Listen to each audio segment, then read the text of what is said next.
আচ্ছা, আজকের ভিডিওতে আমরা পড়ব যে how to determine N terminal amino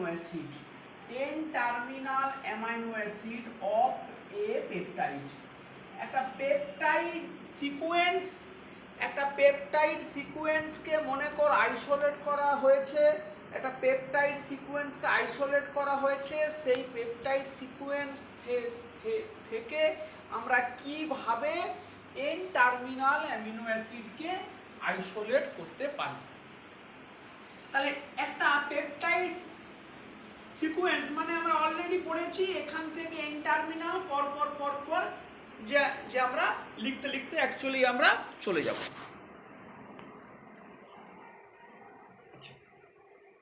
তো তাহলে আমরা যদি প্রথম মেথডটার কথা বলি, যে মেথডটাকে বলা হবে ড্যানসাইল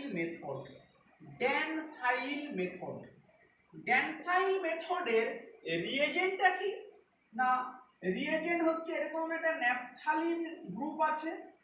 ন্যাপথালিন গ্রুপের এই আলফা পজিশনে এনএন ডাইমিথাইল গ্রুপ, এখানে আছে SO2Cl। এই রিয়েজেন্টটা দিয়ে কাকে ট্রিট করা হচ্ছে না, পেপটাইড চেনটাকে ট্রিট করা হচ্ছে। পেপটাইড চেন যেটা, তাহলে পেপটাইড চেনের একটা স্ট্রাকচার লিখি, R1CONH, এটা R2CO, এরকম করে দিলাম। মানে এটা পরপর যাচ্ছে। কতটা যাচ্ছে আমরা জানি না, 100 পর্যন্ত হয়তো হলেও হতে পারে। কি হবে না, এই এন টার্মিনালে যে প্রাইমারি অ্যামিনটা, সেটা এই SO2Cl অ্যাটাক করলো, Clটা বেরিয়ে গেল।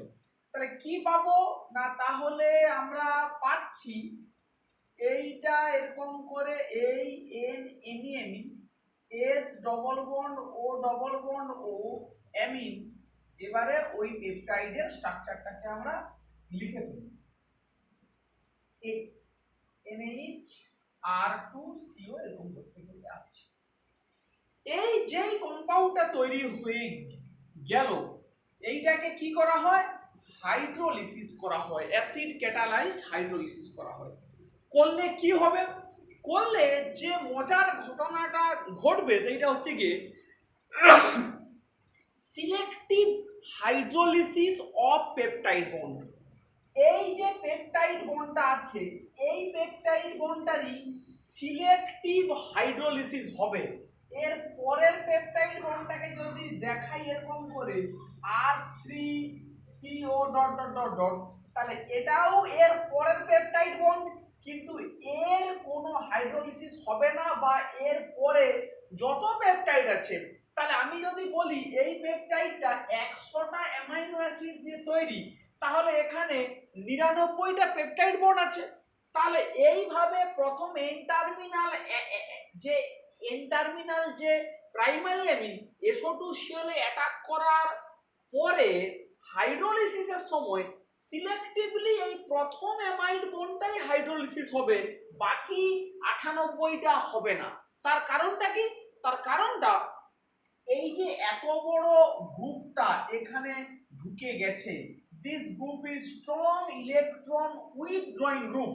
তাহলে এদের ইলেকট্রন উইথড্রয়িং এফেক্টের জন্য এই পেপটাইড বন্ডটা বাকিগুলোর থেকে একটু বেশি ইলেকট্রোফিলিক, ফলে নিউক্লিওফিলিক অ্যাটাক বাই ওয়াটার এর উপরে বেশি হচ্ছে। মানে এর ইলেকট্রন উইথড্রয়িং এফেক্টের জন্য এটা কাছে আছে, ফলে এখানে জলের অ্যাটাকটা বেটার হয়। তাহলে জল যদি এই পেপটাইড বন্ডটাকে ভেঙে দেয়, কি মলিকুলটা আসবে না, এই মলিকুলটা পাওয়া যাবে। এইটা S double bond O NH R1CO2H, এই মলিকুলটা আমরা পেতে পারি। প্লাস কি পাবো, বাকি পেপটাইড ফ্র্যাগমেন্টটা, মানে এর পরে যে ছিল NH হেনাদানা করতে যাবে, এর পরের ফ্র্যাগমেন্টটা পাবো। তাহলে এখানে 99 অ্যামাইনো অ্যাসিড আর থাকলো।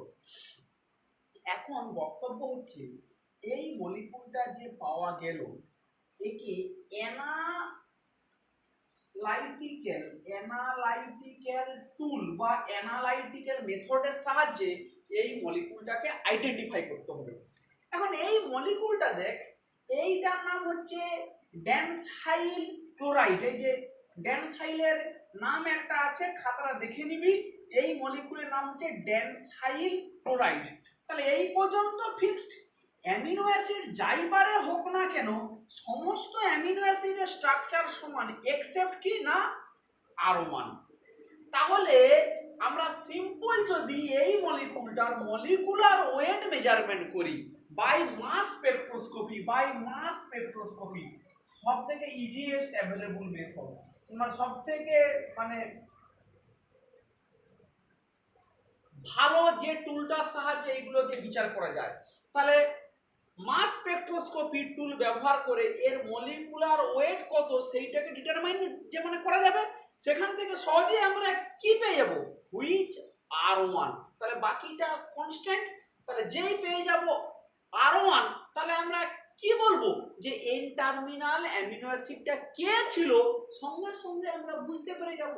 তাহলে এইভাবে এন টার্মিনাল অ্যামিনো অ্যাসিডকে তার সিকোয়েন্সটাকে আইডেন্টিফাই করা হয়। আবারও বলছি, এই মেথডগুলো একদম প্রিলিমিনারি। এই মেথডের দ্বারা শুধুমাত্র এন টার্মিনাল অ্যামিনো অ্যাসিডকেই বোঝা যায় বা এন টার্মিনাল অ্যামিনো অ্যাসিডকেই আইডেন্টিফাই করা যায়। এটা 1 নম্বর মেথড। 2 নম্বর মেথডের কথায় আমরা আসি, স্যানজাস মেথড বা এটাকে কেউ কেউ বলে DNFP মেথড। স্যানজাস SANGERS স্যানজাস মেথডটা কি? DNFB die নাইট্রোফ্লুরোবেনজিন। এইটা হচ্ছে FNO2 ডাই নাইট্রোফ্লুরোবেনজিন, 2,4-ডাইনাইট্রোফ্লুরোবেনজিন। এই মলিকুলটাকে দেখার পরে একটা কথা মনে হওয়া উচিত যে এই ধরনের molecule basically they are highly susceptible towards aromatic nucleophilic substitution. খেয়াল করিয়ে দিই, বাই অ্যাডিশন এলিমিনেশন মেথড রিয়াকশনের প্রথম এখানে অ্যাটাক করে এই মাইনাস চার্জটা অর্থ প্যারা নাইট্রোর মধ্যে চলে যায়, ব্যাকে অ্যাটাক করলো, F মাইনাসটা বেরিয়ে যাবে। প্রথম অ্যাটাকটাই RDS, ফলে এখানে যত স্ট্রং ইলেকট্রোনেগেটিভ অ্যাটম থাকবে তার রিয়াকশনটা ফাস্টার হবে। আমরা অলরেডি এগুলো 3rd সেমিস্টারে পড়ে ফেলেছি যে ফ্লুরিনের রিয়াকশন রেটটা বেশি হয় দেন ক্লোরিন ব্রোমিন আয়োডিন। সেই রেটগুলো আমরা পড়েছি, জাস্ট একবার স্মরণ করিয়ে দিলাম। তাহলে এই DNFB কে নিয়ে যদি আমরা পেপটাইডটা দিয়ে ট্রিট করা হয় NO2NO2 plus NH2 R1CO NH R2CO NH যাচ্ছে। তাহলে কি হবে, এখানেও এন টার্মিনাল যে অ্যামিনটা এখানে অ্যাটাক করলো, একটা বেরিয়ে গেল, অ্যারোমেটিক নিউক্লিওফিলিক সাবস্টিটিউশন।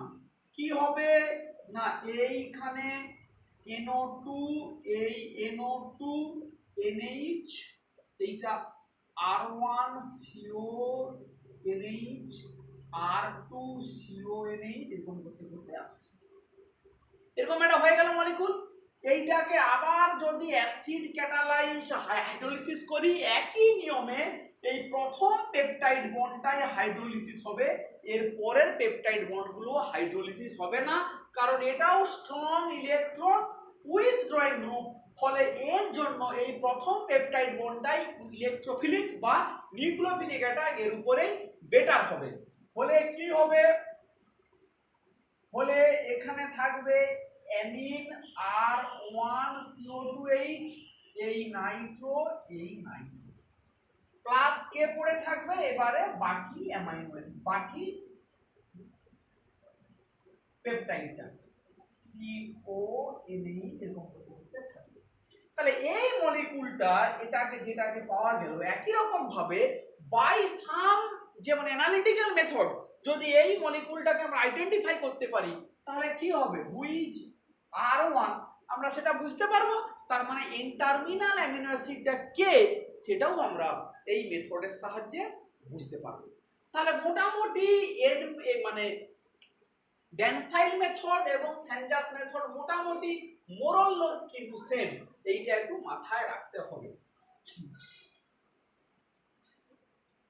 এইখানে একটা কোশ্চেন বোধহয় ক্যালকাটা ইউনিভার্সিটি বা বিদ্যাসাগর এক বছর মানে দিয়েছিল, কোশ্চেন বই দেখে একটু খুঁজবি যে এইরকমই এফ এটা NH2 এটা নাইট্রো এটার সঙ্গে BNFB পার্থক্যটা কি NO2 NO2 মানে এইটা নাইট্রোর জায়গায় যদি এটা হয় অ্যামিন হয় কোনটার বেশি অ্যাডভান্টেজিয়াস মানে কে বেশি বেটার রিয়েজেন্ট সেইটা একটু তোরা খুঁজে তেড়ে দেখে আমাকে বলবি, পুরো রিয়াকশনটা করে আমাকে করে পাঠাবি অ্যাকচুয়ালি যে কোনটা বেটার।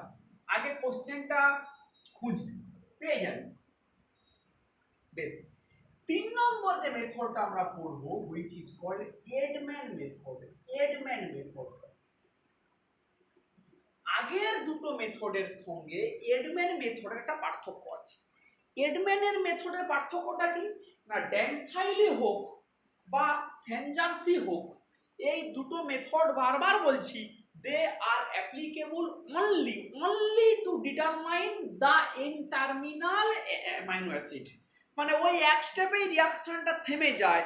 তাহলে আমার 100টা অ্যামিনো অ্যাসিড ওয়ালা যে পেপটাইডটা ছিল সেখান থেকে একটাকে আইডেন্টিফাই করতে পারছি, বাকি কত থাকবে পড়ে 99। তাহলে এই পেপটাইডটাকে আইসোলেট করে নিয়ে আবার যদি এর উপরে রিপিট করি মানে হয় ড্যানসাইল বা ডিএনএফবি মেথড যদি রিপিট করি তাহলে আবার একটা খুলে আসবে, কটা পড়ে থাকবে যেহেতু 98। তাহলে ড্যানসাইল মেথড বা এডম্যান মেথডে আমরা যদি সিকোয়েন্স পেতে চাই তাহলে প্রত্যেকটা স্টেপকে মানে একটা একটা অ্যামিনো অ্যাসিডের জন্য একটা একটা রিঅ্যাকশন স্টেপকে আমাকে রিপিট করাতে হবে। মানে একটা বেরিয়ে এলো তারপরের একটা কম ওয়ালা একটা অ্যামিনো অ্যাসিড কম ওয়ালা পেপটাইড ফ্র্যাগমেন্টটাকে আইসোলেট করতে হবে, করে আবার রিঅ্যাকশনগুলোকে রিপিট করাতে হবে, এরকম করতে করতে হবে which is a very tedious method. Edman মেথডে দেখ যে রিয়েজেন্টটাকে নেওয়া হয় which is phenyl isothiocyanate. Phenyl isothiocyanate PHN double bond C double bond S। এখানে কি দেওয়া হচ্ছে না সেম আমার একটা পেপটাইড NH R2CO এবং কি হয় এই নাইট্রোজেনটা এই কার্বনে আমার অ্যাটাক করলো, অ্যাটাক করলে কি হবে না যেই অ্যাটাক করলো এইটা এরকম খুলে গেল, কি তৈরি হচ্ছে PHNHC এই ডবল বন্ডেড S এটাকে ঘুরিয়ে লিখছি এই amine R1 CONH R2 CO আসছে। এইভাবে কি হলো না এইভাবে প্রথম স্টেপে রিঅ্যাকশনটা হচ্ছে। নেক্সট কি হয়, নেক্সট দেখ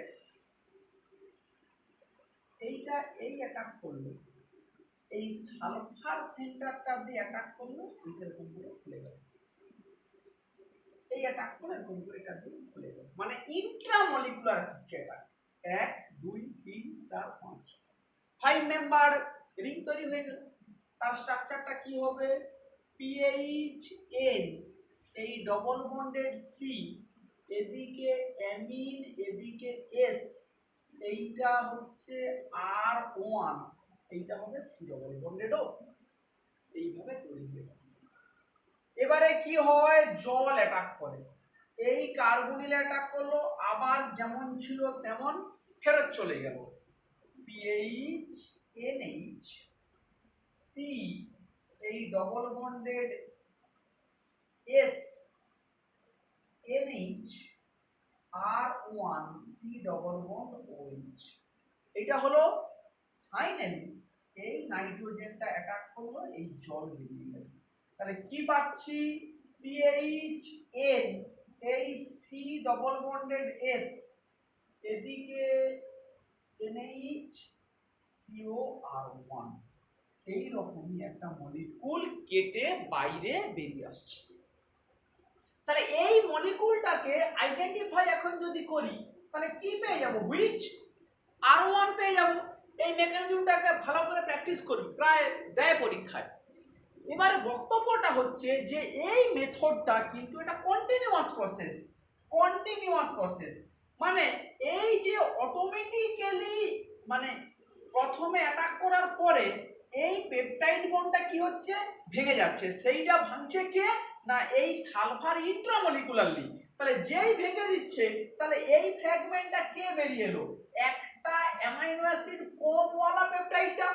তাহলে সেখানে আবার কি হচ্ছে না, রিয়াকশন পটে এক্সেস ফিনাইল আইসোথায়োসানেট দেওয়া হয়, সে আবার বিক্রিয়া করছে, ফলে পরপর পরপর এরকম করে একটা সাইক্লিক মলিকুল পরপর পরপর বেরিয়ে আসে।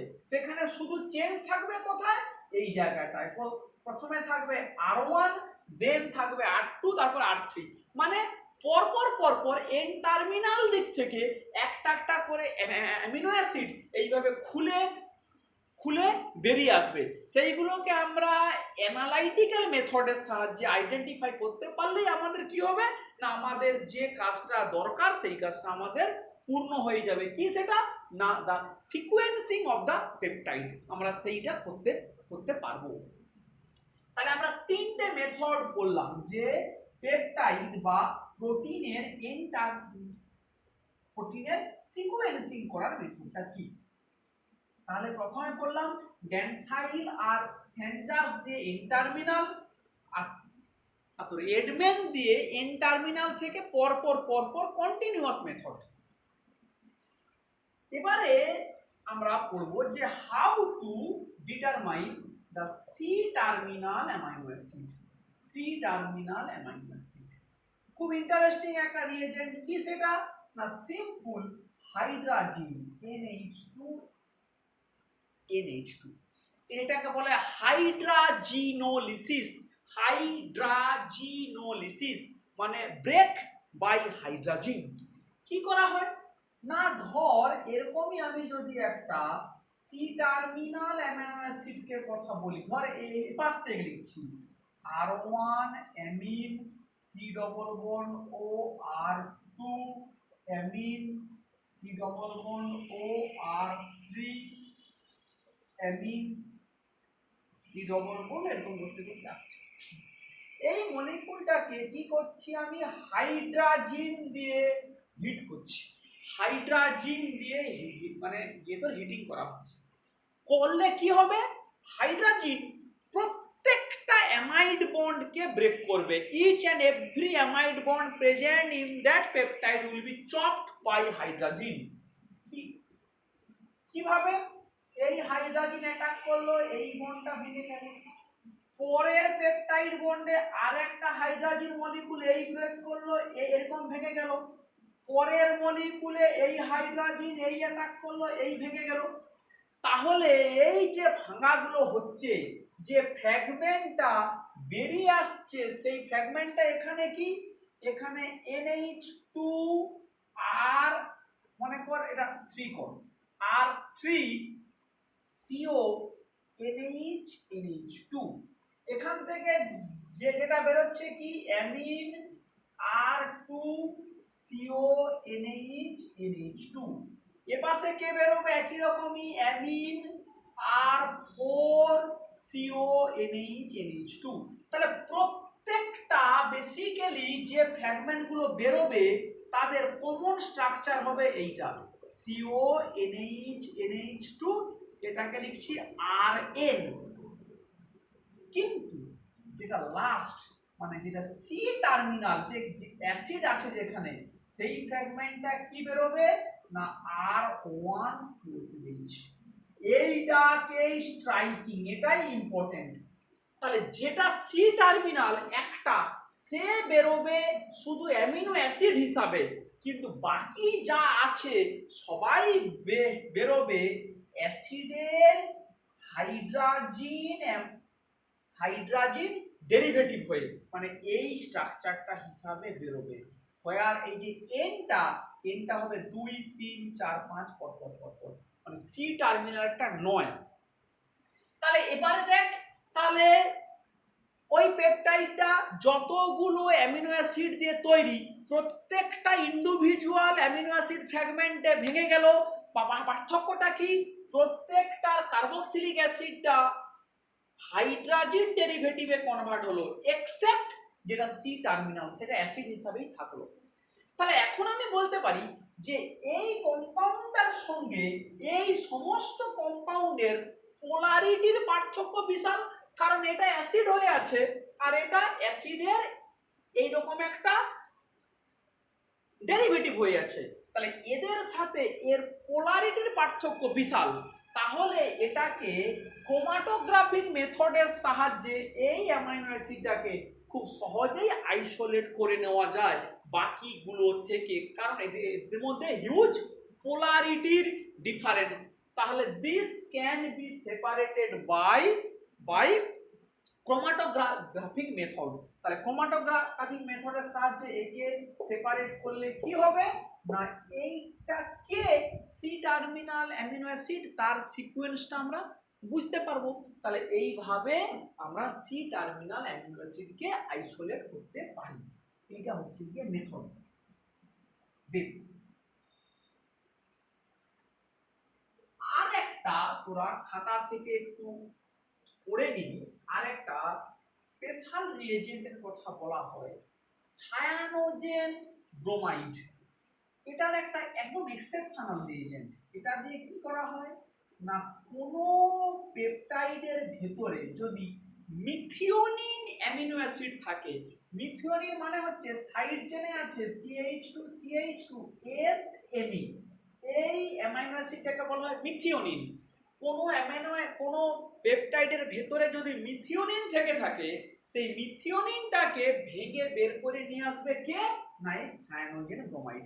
এইটার রিয়াকশনটা আর ভিডিওতে বলছি না, পিডিএফটা একটু দেখে নিন। বেশ, তাহলে আমরা এই পর্যন্ত মোটামুটি একটা পার্ট কভার করলাম যে অ্যামাইনো অ্যাসিডের মানে সিনথেসিস আর তার কিছু রিয়াকশন, পেপটাইড, তার সলিড ফেজ এবং একটা পেপটাইডের সিকোয়েন্সিং।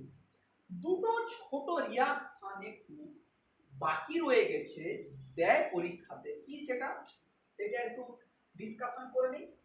সেইটা হচ্ছে NH2CO2H একটা অ্যামিনো অ্যাসিডকে যদি অ্যাসিডিক অ্যানহাইড্রাইড দিয়ে ট্রিট করলে কি হবে।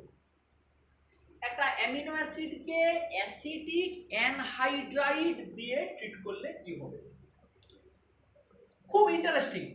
কি হবে না এই অ্যামিন সেন্টারের অ্যাসিটাইলেশন হবে, মানে CH3CONH এই R1CO2H, as simple as, মানে এই প্রাইমারি অ্যামিনটা কি হয়ে গেল অ্যাসিটাইলেশন হলো।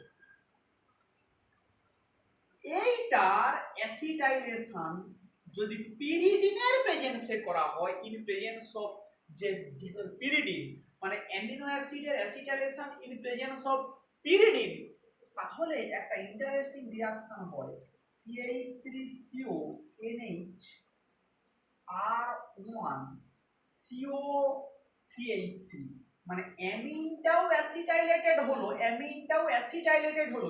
অ্যাসিডটাও COCH3 তে কনভার্ট হলো, acid is converted to COCH3, এইরকমই একটা মলিকিউল তৈরি হয়।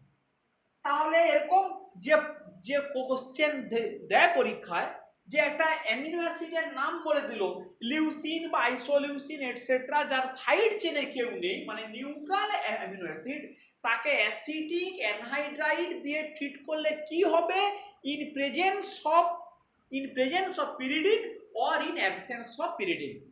এই ইন প্রেজেন্স অফ পিরিডিন এই রিয়াকশনটার একটা নাম আছে, তার নাম হচ্ছে Dakin West reaction. Dakin West reaction. এই রিয়াকশনের মেকানিজমটা একটা বিশাল বড় মেকানিজম, আমি একদমও করে দেবো না।